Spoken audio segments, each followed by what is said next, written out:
Hey everyone, welcome to the Psyched to Practice podcast, your one stop for practical and useful clinical information, masterful insight from experts in the field, and a guide to daily living. I'm your host, Ray Christner, and with me as always, Paul Wagner. So Paul, today, our first episode of 2024, tackling a pretty big topic. Yeah, it's been something we've not maybe necessarily discussed specifically, but certainly we've discussed different aspects of this episode, which is what are the different theories and modalities of therapy, and how do they really operate within the ecosystem of therapy? And so, this idea of, you have to be CBT, or you have to be psychodynamic, or you have to be humanistic, whichever specific area. And even, we looked on LinkedIn profiles or, Psychology Today. I was CBT oriented, and so the value, and you've used the line before, theoretically sound, but technically eclectic, right? And the value, especially of that latter half of, let's look at how they're all related. Let's look at the things that make each theory stand apart, right? But also, they're all therapy. How are they similar? Yeah. And I mean, it's why we should keep a pretty good foundational knowledge, I think, across all theories. And that doesn't mean we don't identify stronger with one and use one more, but we never know what a person might need in a certain moment. So I think keeping a good foundation and knowledge in kind of all of these areas really helps us meet people at a different place. So I think this was a hard episode, but a fun episode to do. And I hope we do a few more of these throughout the year. Yeah, I'd be interested if we were to tackle certain diagnosis, in each, or if it's hey, how would this great theory treat this? But yeah, we'll see how something to come. Yeah. But with that, we hope you enjoy this practice in action episode, Thread Through Modalities.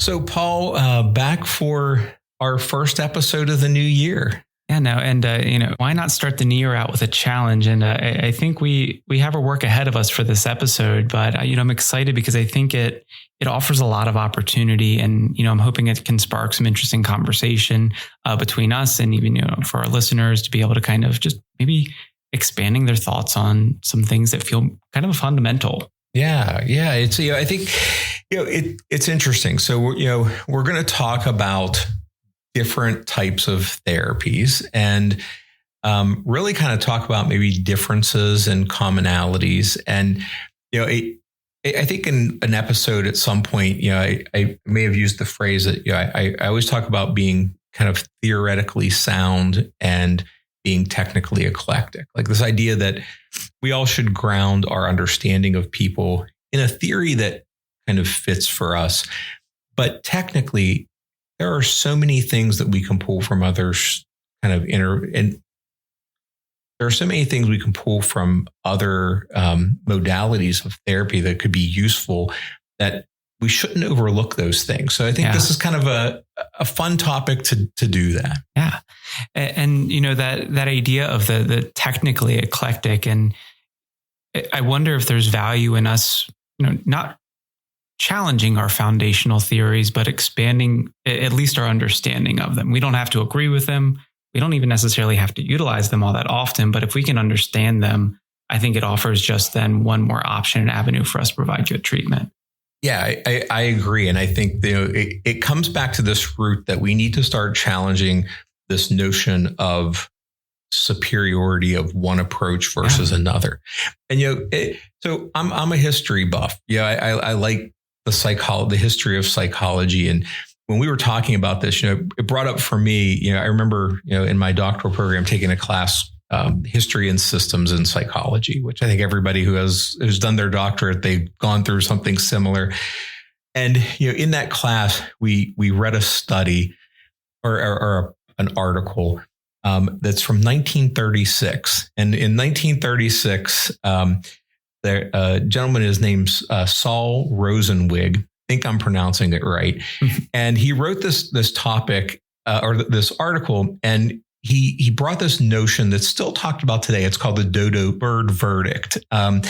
So for people who aren't familiar with that, it's actually a play on the Alice in Wonderland story by Lewis Carroll, where the dodo birds are all wet and they're running around. The characters are running around the lake to try to dry off. And at the end, they ask the dodo bird who won. And he says, everyone has won and all must have a prize. And Saul Rosenwig basically said, that kind of is what happens with psychotherapy as well. We have so many commonalities that all approaches have their effectiveness. There's benefits to all of them. And, that article, I think, is kind of interesting because now we've been talking about this almost 90 years. Yeah. And here we are still with, I think, these debates on which approach is better, instead of really looking at that all approaches really have their value. And maybe the combination of approaches might be a little bit better. So if anyone wants to read the history, the article is actually called Some Implicit Common Factors in Diverse Methods of Psychotherapy, 1936 in the American Journal of Orthopsychiatry. So I actually had to order a new copy. So I'm kind of excited to kind of even go through that even more. But yeah, so I think this idea is not new, but important to kind of talk about and really realize how complementary these approaches can be.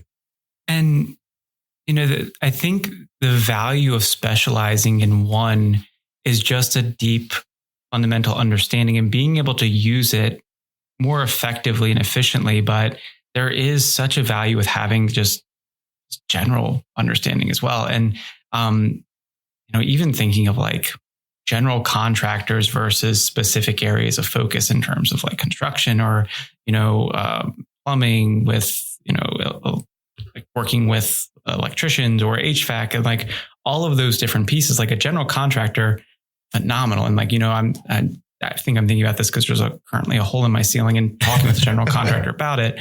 But, he's then also referring to like, hey, like if you connect with this, this company for painters, they're going to take what I can do and they're going to exemplify it. So the specialization allows for this nuanced experience, but the ability to have this overall understanding of what needs to be done fundamentally, I think, we can't discourage that either, and allowing for the space for both.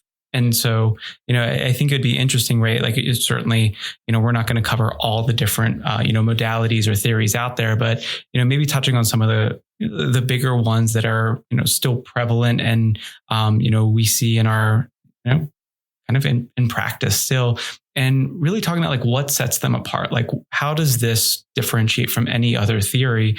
But then, maybe we can talk here at the end of like, where do they all come together? How do they all connect? Right. Yeah, I agree. I think that's kind of a good way to kind of start. And, and I do think talking about them from these broad categories. So, I know, I'm just going to use CBT, under CBT, we have other kind of areas that fit in that, DBT is part of that world, and ACT and EMDR and all of these kind of different waves of CBT. And I think we find that in all of these different approaches. But yeah, maybe talking on the general sense. And I think when we talk about some of the similarities, I think when we start seeing things like, DBT is, I think, a very integrative approach. While it has some really strong roots in CBT, there's also this integration of other pieces. So other people are doing it and creating models. Let's just talk about it from a general sense. So where do you want to start? Well, you mentioned CBT, so I think that's a great place to start. Sounds good. And, actually, I pulled out a few different books and just being able to kind of read from a direct source. And so, for CBT, what I have highlighted here is that, it proposes that dysfunctional thinking is common to all psychological disturbances. That when people learn to evaluate their thinking in a more realistic and adaptive way, they experience improvement in their emotional state and in their behavior. And whether we're talking about CBT broadly, or if we're talking about, those more discrete categories, I think that holds true. Yeah, I agree. And I think I would add in there maybe a little bit about the behavioral piece of this as well. So, I think with cognitive therapy, which is part of the CBT kind of umbrella, where there's a lot of that focus on thought. And when we kind of look at the behavioral pieces that come into play as well, there's, also the idea of basic behavioral therapy principles that affect that, like avoidance. And our avoidant behaviors can reinforce those negative thoughts and how those kind of things play together. So, I think that's a good kind of a good start point. Yeah. And that what I think truly like sets CBT apart, if I'm trying to think about it as a general theory, is I think the directiveness of it. And I think it has that potential to be very applicable because of that. And what makes it such a strong and popular theory is because, we're coming in and we're doing diagnostic work. And then when we're left with a diagnosis, then what? And having a very clear direction of where to go and how to take things, and using the model as a fundamental understanding of what this diagnosis means, and then adapting the treatment in a way that we as the clinicians can help guide and shape in a way that we can almost predict and expect results, or if we're hitting certain challenges, then becoming adaptive with it. So at least in my perspective, I think that's one of the invaluable things that CBT brings to the table is this. Yeah. And I think, to kind of add to that, I think, there's this idea that it's very present oriented. I think is super important for a lot of people, and that it really is solution focused. That, we have this kind of area that we want to focus on, and it is a very direct plan. We can say to someone, here's what we're going to try. This is what we're going to do. And I do think for some that works really well. I mean, I think there's no doubt that the research with depression and anxiety shows that kind of a direct approach works really well. But I don't think it's perfect for everyone. Yeah. Well, and you brought up the research, and I do think that that's one of the other, I guess, the standout strengths of CBT is just its ability to be empirically evidenced, because it can, I guess, the way that it frames treatment can be reproduced. And I don't know, of the other theories that we're talking about, that holds true for them. And it doesn't mean that they aren't effective in their own right, but I do think it's something that, maybe not unique only to CBT, but CBT does very well, is it really takes a strong empirically evidenced approach, and we can kind of go back and look at those results and, retest some of those pieces. And, we're seeing similarities in terms of what the outcomes are. And I think I would even, as a person who's adheres very much to CBT, I think that's in all ways is a big strength, is the ability to research. And I think in some ways, though, it's also the possible weakness of CBT, that sometimes that people adhere so closely to that we lose the personal aspect that comes with it.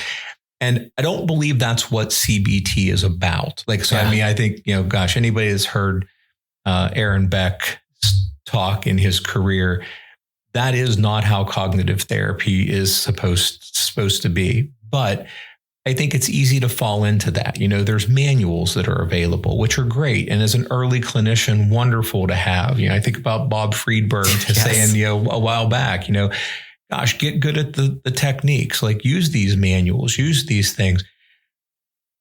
But we also have to realize that it goes beyond that there is a personal kind of touch that comes with it. And it's not always these rigid manuals. And I think in my career, I've seen that evolve, really wonderful. I mean, one of the people I think is just brilliant is Phil Kendall, who developed the Coping Cat program. And, I just saw him just a few months ago, and he was presenting on basically the idea of flexibility within fidelity, meaning that, CBT is about having fidelity to treatment, following kind of what we know works for certain conditions. But we also have to be flexible enough to realize there's this person in front of us. And so, I think what I've appreciated as being someone who is into CBT is it also does continue to evolve. And yeah, CBT talks about waves, so you have first wave of really being a very behaviorally adherent model, so these early phases of behavior therapy.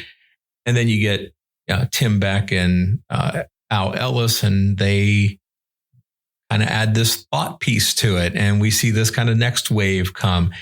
And then now, what most people think of as, these kind of, I don't even say newer. I mean, these models have been around for a while now, but the third wave, Marshall Linehan, I mean, what a brilliant person that took the roots of CBT and added, mindfulness and some self-regulation components and these things that just enhanced the model of CBT. And, and now we're seeing better research, what we thought was a treatment just for borderline personality disorders. And that was kind of her first book. We're seeing, wow, this works beyond that. We're now seeing even more research. And, now there's talk about what the fourth wave of CBT is going to be. So, yeah, I mean, I think that's one of the things I appreciate with CBT is there is this evolution and constantly challenging. And I don't think that's unique only to CBT, but it's, definitely in my career, I've seen the evolution happen and really, kind of some neat things going on. And if we're moving away from CBT, I think, one of the other ones that is really prevalent, but it also has some really old roots, and it's the psychodynamic theories and really kind of understanding like that process. And so, again, a different piece, and this is actually is really trying to talk about that Freudian psychodynamic and the focus there on, that as children we're governed by these instinctual forces that are innate and unfurl through psychosexual developmental cycles, and that it's this instinctually driven individual being at war with a world that prevents satisfaction of the innate aggressive and sexual appetites. And so, thinking back on, early courses of Freud's psychosexual stages of development. And I don't know that those hold up as well, but certainly, expanding beyond Freud's perspective there and just that the impact on the past. And so, CBT not only focusing on the present, but I do think psychodynamic really grounds itself in the past and being able to kind of go back and really recognize and understand how through development of early childhood, it resonates, and then it has this long-standing impact on us down the road. Yeah, I think that, there's so much value that comes out of psychodynamic theories. And you mentioned Freud, and I think there's, most people think of Freud as kind of the starting point, but gosh, there's just so many great researchers along the way. Yeah. But, I think it sometimes gets a bad rap. I think, things like psychosexual terms, I think make people uncomfortable. So we see people like not maybe talk about it. There's a lot of things that Freud did that were really, powerful. We talk about CBT being, this researched, approach. Freud's the first one that started talking about case studies. He published case studies that were illustrating the effectiveness of work. And again, not everything that he did kind of held true, but it really did set a foundation for, I think a really great way for many people to process some of their difficulties. So focusing on early experiences and how those early experiences affect our development. And, even things like people's dreams and fantasies and those types of things. And again, not saying people are doing dream analysis, but to realize there's an unconscious part of us that, comes out sometimes that, we have to pay attention to. I also think, I think we've had episodes on this, so we've talked about this, but I think the value of transference and countertransference and what that brings to the table in therapy. Psychodynamic theories have really gotten that right, and those are things that they do exist. It helps us kind of helps us uncover these unresolved conflicts, and I think there's just so many pieces to psychodynamic theories. and therapy that are beneficial across the board. And, certainly whether intending to or not, utilizing the awareness and approach to the unconscious process. Yeah. And, that was something that one of the pieces coming out of that, just makes so much sense. And, unconscious, subconscious, and conscious, and those varying levels of awareness.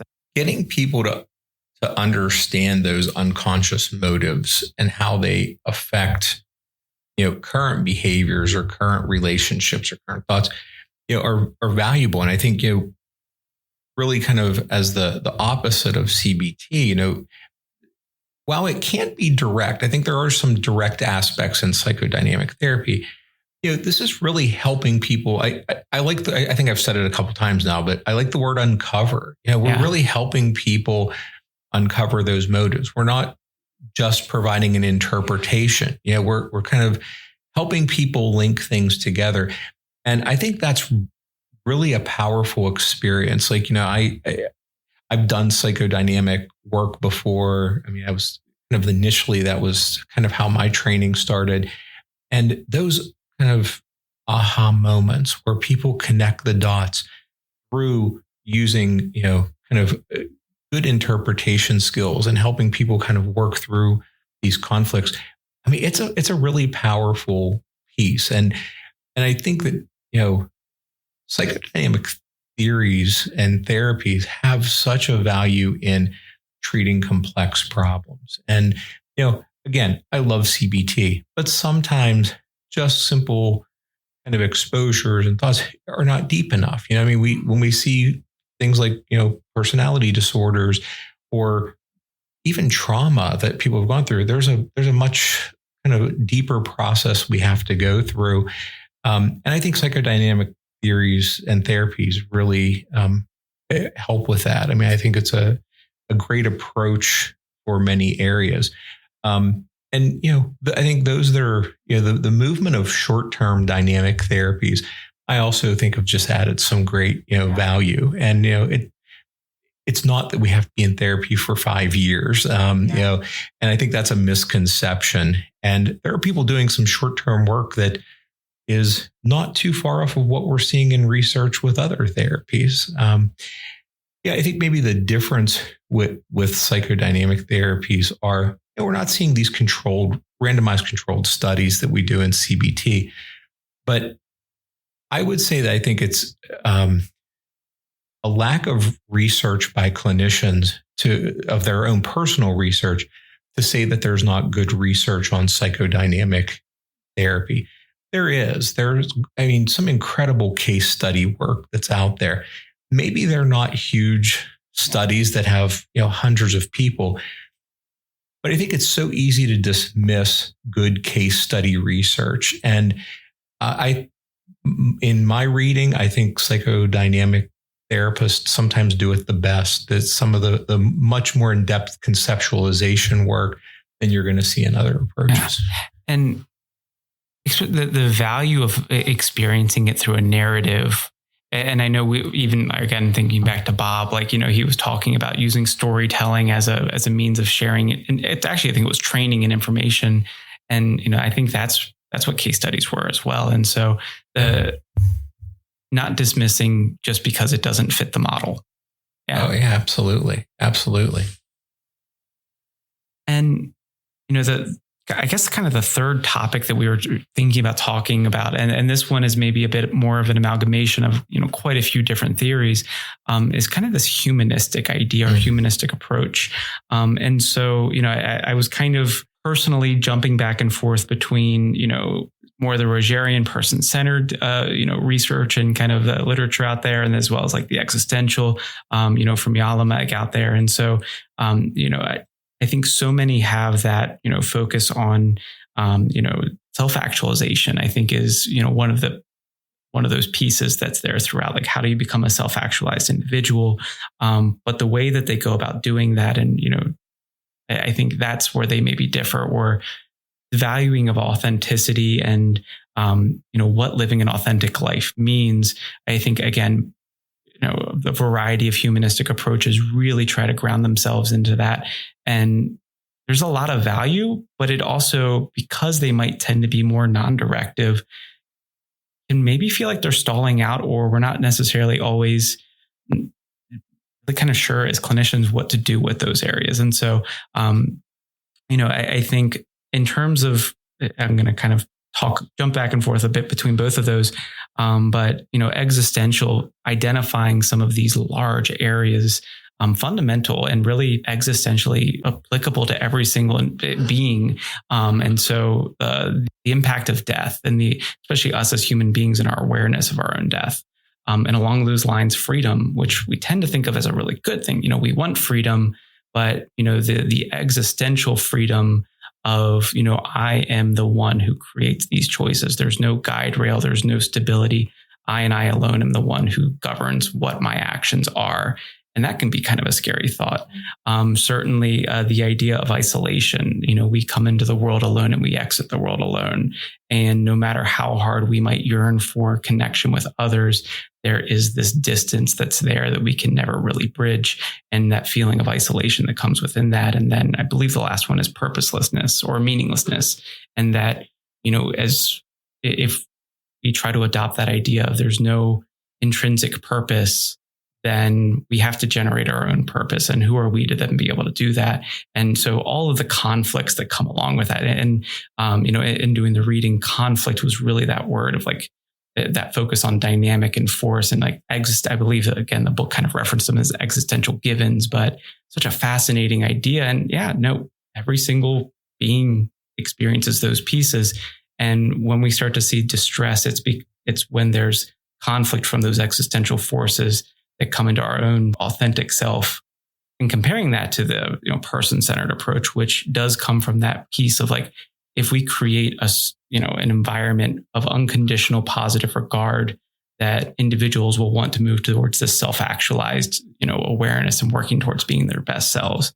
And, certainly I'm a huge fan of Carl Rogers, and actually he had probably the most complex definition for person-centered. And I just kind of want to read it. So on becoming a person, so he kind of labeled it as, if I can create a relationship characterized on my part by a genuineness and transparency in which I am my real feelings, by a warm acceptance and apprising of the other persons as a separate individual, and by a sensitive ability to see his world and himself as he sees them, then the other individual in the relationship will experience and understand aspects of himself which previously he has repressed. He will find himself becoming better integrated and more able to function effectively, will become more similar to the person he would like to be, will be more self-directed and self-confident, will become more of a person with more unique and more self-expressive understanding, will develop a greater understanding and more acceptance of others, and will be able to cope with problems of life more adequately and more comfortably. That's a mouthful. Yeah. So such a great book, but wow, how do you dissect that? But it's interesting. Like, I think Carl Rogers' work has, I think if you're in mental health, you've been influenced by his work on some level. And I think, the interesting part, and I think the criticism that his approach gets is that, there's not a whole lot of direction, that whole idea of that, people are just going to get there. And I think sometimes that happens. But again, as we talk about with all these, none of them are a good fit for everybody. And I have some people that, they love that. And I have some people who come in and go, listen, I need you to just sit with me and help me come up with some strategies. It's very different. I think the humanistic piece, though, I think there's so many pieces we should probably just kind of highlight. The relationship in therapy, that's the given. I think we all, we know that with Carl Rogers' work. It's probably what most of us were introduced to early.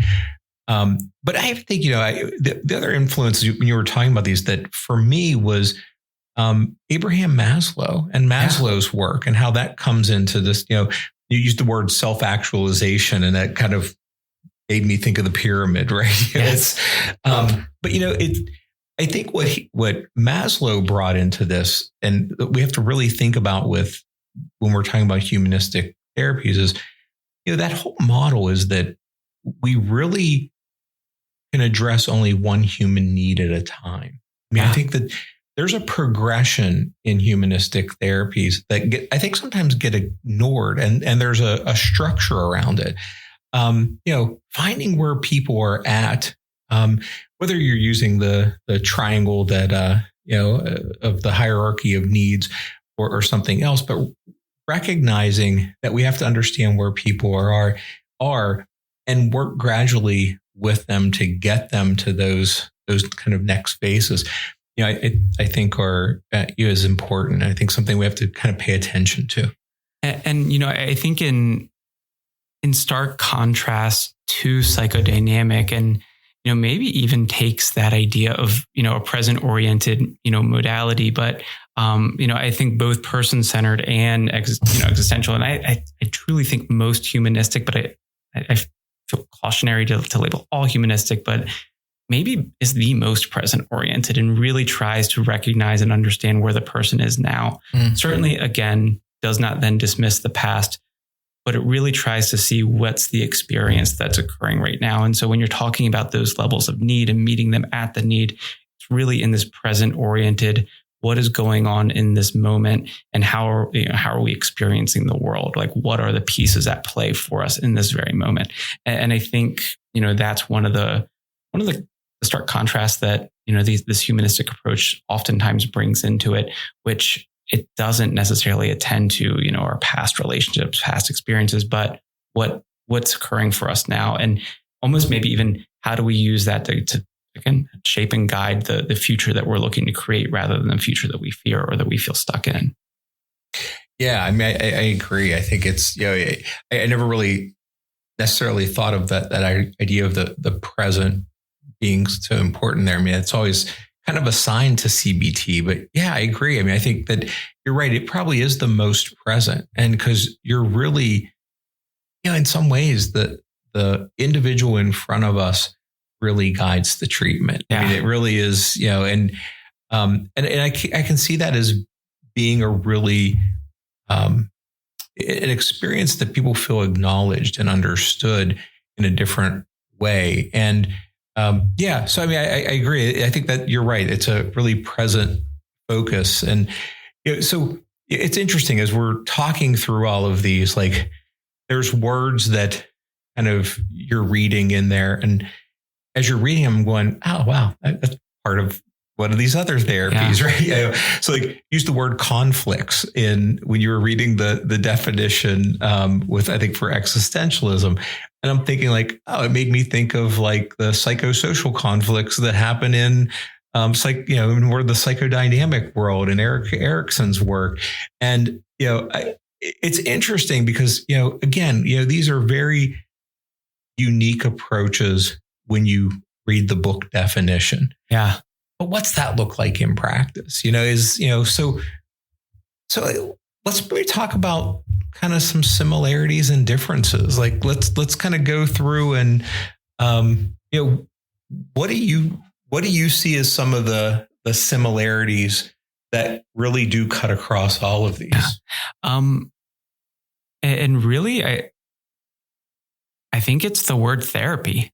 And, the idea, like if it's cognitive behavioral therapy, psychodynamic therapy, person-centered, existential, humanistic, all of them therapy or, psychotherapy. And that piece of facilitating positive change, if I'm really trying to distill down, like, what is the purpose of therapy? That's probably the simplest answer I can come up with. And, from that point, that's, I think, where all of them connect. They're looking to create positive change. They take different ways. They, have different fundamental beliefs and understanding of how to go about doing that.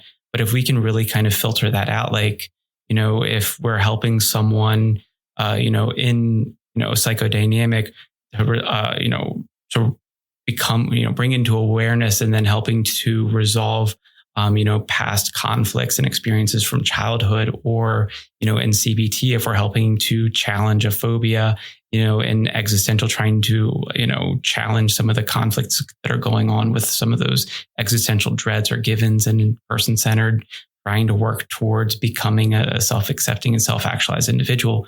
Each one is facilitating positive change for these individuals. And, I think that's the piece that we can't ignore. That's the thread that connects them all. And, they go about it in different ways of, the clinician, has to have these relationships. The clinician has to have some fundamental understanding of, where they're guiding it. And, we've talked about it before, but connection, and connection, I think, is forming a connection with the clients I'm working with is invaluable. And if I can't connect with them, or if I'm struggling with connecting, and our progress is slow, and it feels like we're just grinding to a halt. Versus when I can connect with someone, regardless of what's going on with them, regardless of the diagnosis, it then feels like we're on a highway. And sometimes I have to slow down because we're taking things too quickly. And so I think connection in therapy is a huge piece. Yeah. I mean, I think, we attribute that so much to Carl Rogers and the value that he's put into therapy relationship. But yeah, you're right. I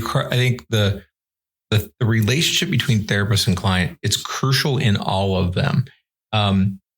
We just have to pay attention that there are different dynamics and emphasis in relationship. The other thing I would kind of add, you were talking about outcomes. Part of my thinking as we were going through this is, even I think before we even get to the idea of outcomes, all of these approaches focus on self-awareness. So all of them are increasing self-awareness, whether we're being more aware of our thoughts or our past relationships or our unconscious motives. All of them are focusing on this, that we're trying to make people more self-aware. That helps facilitate us to getting to that outcome. But that is, I think, a thread that runs through. And if we would add some of the other therapies, I think they all have a self-awareness thread that runs through them. And I think the markers of success within them is building off that self-awareness and turning it into intention, whether it's, intentionally challenging beliefs, if it's intentionally resolving conflict, but intention based off that self-awareness, and not just self-awareness alone.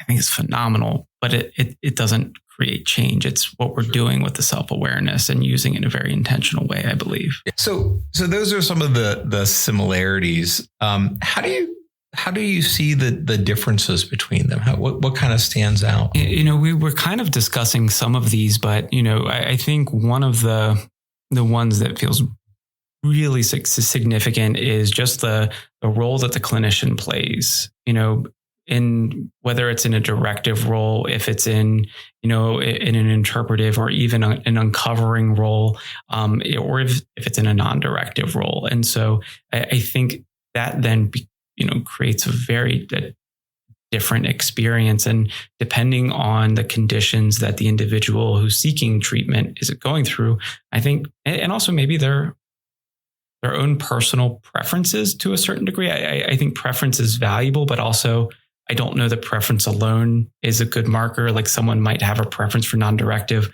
but can really benefit from directive treatment. So preference, maybe not in what we like, but preference is in what's going to be most effective. Maybe I would define preference in that way during that. And then I would also say like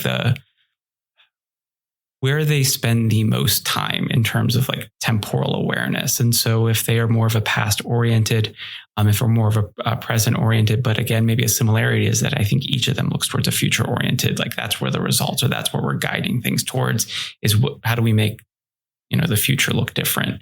But where we focus at in terms of these different time periods in people's lives, I think varies drastically depending on the approach. Yeah. And, and it's interesting. I mean, when we were kind of talking about both of those, like the therapist role and the temporal kind of role as far as like, past versus present, I think what's interesting is I do think that's what sets them apart in theory. Yes. And I think this is what I think maybe is the most important part of doing an episode about this is they're not just that. We're not doing good CBT if we don't understand a little bit of the past that helps guide what people's current automatic thoughts are and how their schema developed in a way that is, creating problems for them. And I think although people in psychodynamic treatments are focusing on those pasts and how motives are created, they also come into the current present. Yeah. And it's, so I think that's the part where it's so important that these aren't just these hard facts that we may lean our focus. I'm definitely a much more present oriented person, but that doesn't mean sometimes I don't have to pause and go, we got to understand this. Early in my training, I got exposed to schema focused therapy by Jeff Young, which is a form of cognitive behavior therapy, but it integrates object relations theory into CBT for that reason. And mostly it was designed for personality disorders, but we need to understand those motives for some cases. And so, it's interesting. The differences when we pause for a moment, maybe they're not that different. And as a CBT therapist, yes, I'm probably more direct than others, but I also pay attention to the person and sometimes go, just need to stop, So I was thinking about using, just looking at when would we would shift, so if somebody comes into my office and they say, last night, my grandmother died of cancer.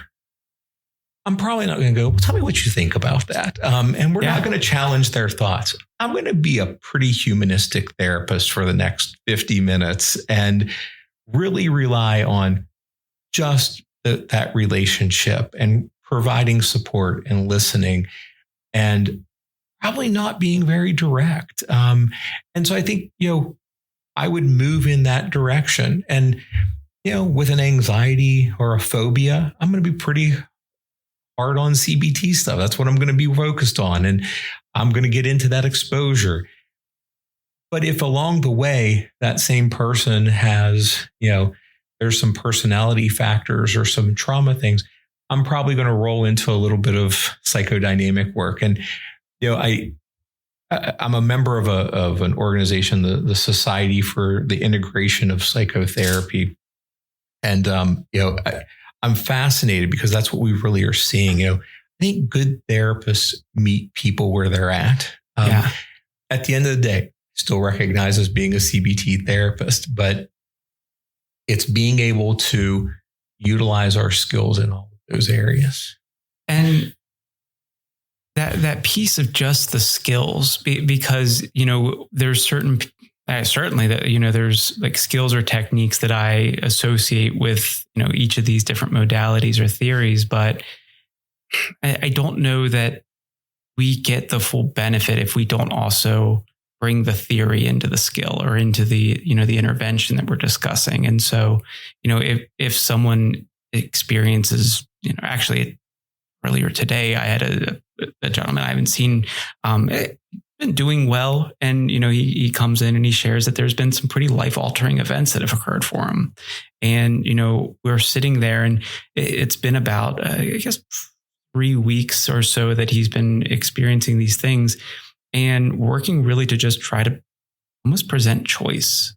So, being able to talk about do we want to just be really present and really in the moment and just to, exploring what this experience is for you?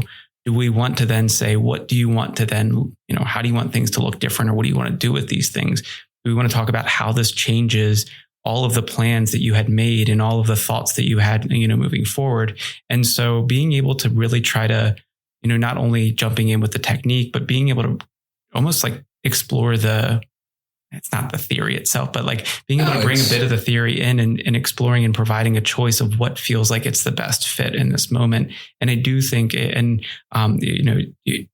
had shared the clinician's name earlier and I'm blanking on it, but, working to really provide a therapy that fits for the individual rather than a one size fits all.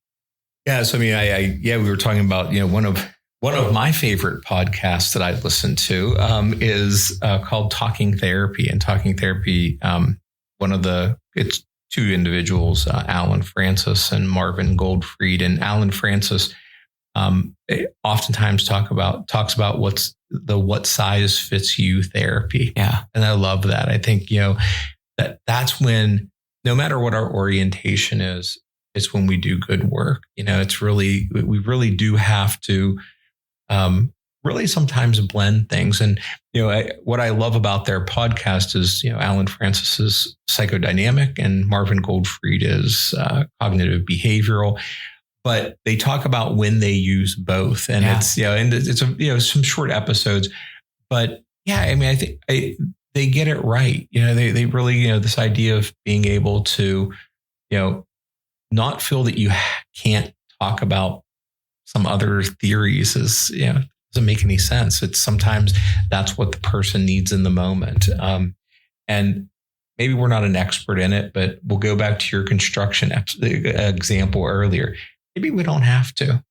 It's, I have a friend who's a cardiologist. He can still stitch a wound if somebody gets hurt. Yeah. There's a skill that he has that he still does it.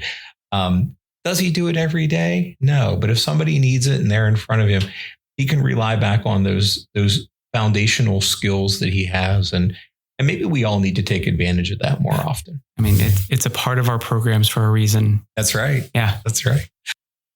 Well, with that, we hope you enjoyed today's episode. Please check back in 2 weeks, as we are moving into that every other week structure. But until then, be well, stay psyched.